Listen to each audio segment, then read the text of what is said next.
Hi guys, எல்லாருக்கும் வணக்கம் guys. இந்த வீடியோவில் நம்ம என்ன பார்க்க போகிறோன்னா, பாகிஸ்தான்லாம் ஒரு அணியே கிடையாதுங்க. அதை பற்றிலாம் எங்கிட்ட கேட்காதீங்க. கண்டிப்பாக நாங்கள் தான் வெல்வோம். அது மட்டும் இல்லாமல் நாங்கள் இந்தியாவுக்கு போகும்போது சாம்பியன் ட்ராஃபி எடுத்துகிட்டு போனோம்.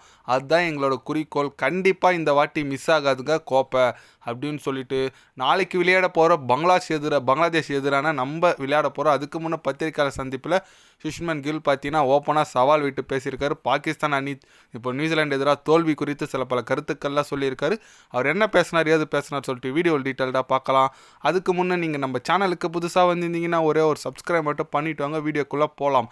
ஆமாங்க, நாளைக்கு பங்களாதேஷ் கூட நம்ம விளையாட போகிறோம். கண்டிப்பாக சரியான ஒரு போட்டி இருக்குங்க. அதுக்கு முன்னே பத்திரிக்கையாளர் சந்திப்பில் கில் என்ன சொன்னாருன்னு கேட்டிங்கன்னா, நாங்கள் இந்த சாம்பியன் ட்ராஃபி அடிக்கணும் தான் வந்திருக்கோம். கண்டிப்பாக எங்களோட நோக்கம் அதுதான். நாங்கள் விளையாட போகிறது மொத்தமே ஒரு 5 போட்டி தான். அந்த 5 போட்டி நாங்கள் நல்லா பண்ணால் போதும், இந்த கோப்பை எங்களுக்கு தான். அதனால் ஒவ்வொரு போட்டியும் முக்கியத்துவம் கொடுத்து நாங்கள் விளையாடுவோம். பாகிஸ்தான் அணி பற்றிலாம் கேட்காதீங்க. கண்டிப்பாக நாங்கள் வீழ்த்துவோம் பாகிஸ்தானை. எங்கள் அணி பலமாக இருக்குது, நீங்கள் ஏன் பாகிஸ்தான் எங்களை ஜெயிக்குமான்னு கேட்குறீங்க அப்படிலாம் கேட்காதீங்க. கண்டிப்பாக நாங்கள் பாகிஸ்தானை வீழ்த்தது இல்லாமல் கோப்பையை எங்கள் நாட்டுக்கு எடுத்துகிட்டு போவோம். எங்கள் அணி மேலே எனக்கு நம்பிக்கை இருக்குது. கண்டிப்பாக இந்த தொடர் மிஸ் ஆகாது அப்படின்னு சொல்லிட்டு ரொம்ப ஒரு ஆணித்தனமாக அடித்து பேசியிருக்காருங்க. பாகிஸ்தான் ஒரு டீமே மதிக்க மாட்டேறாங்க. நீங்கள் எங்கே கேட்குறீங்க, நாங்கள் அதெல்லாம் கண்டுக்க மாட்டோம், நாங்கள் பாகிஸ்தான் வீழ்த்துவோம் அப்படின்னு சொல்லிட்டு ரொம்ப சூப்பராக பேசியிருக்காருங்க கில். கண்டிப்பாக அவர் எப்படி சொல்கிறது, வைஸ் கேப்டன் வேறு.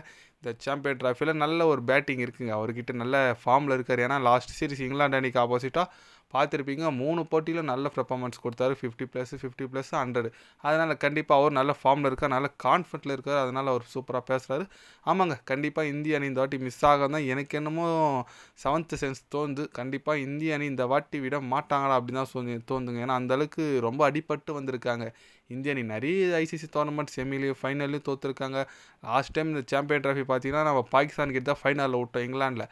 அதனால் கண்டிப்பாக அதெல்லாம் நிறைய இருக்குங்க. ஹிஸ்ட்ரி எடுத்து பார்த்தா நிறைய இருக்குது. அதெல்லாம் இந்த வாட்டி வேகாது. கண்டிப்பாக இந்திய அணி வெல்லுவாங்க. ஆனால் இப்போ பார்த்தீங்கன்னா நியூசிலாந்து அணிக்கு ஆப்போசிட்டாக படுதோல்வி அடைஞ்சிருக்காங்க பாகிஸ்தானின் முதல் ஓடிஐ போட்டி. கண்டிப்பாக நம்மக்கிட்ட தோற்றா அவங்க இந்த சீரீஸ் விட்டே வெளியே போயிடுவாங்க.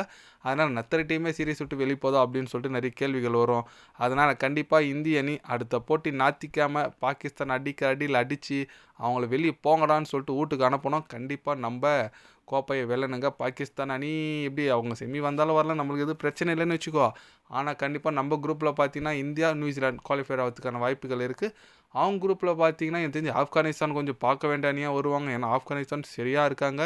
ஏஷியன் பிச்சுங்க, ஏஷியன் காண்டினென்ட். கண்டிப்பாக நம்ம ஆஸ்திரேலியா, இங்கிலாந்து, சவுத் ஆஃப்ரிக்கான்னு பேசிகிட்டு இருக்கோம். ஆனால் என்னை கேட்டால் ஆப்கானிஸ்தானுக்கு சான்ஸ் இருக்குங்க வரத்துக்கு. அதனால் பொறுத்து இருந்து பார்க்கலாங்க எப்படி பெர்ஃபார்மன்ஸ் பண்ணுறாங்கன்னு சொல்லிட்டு இந்திய அணி.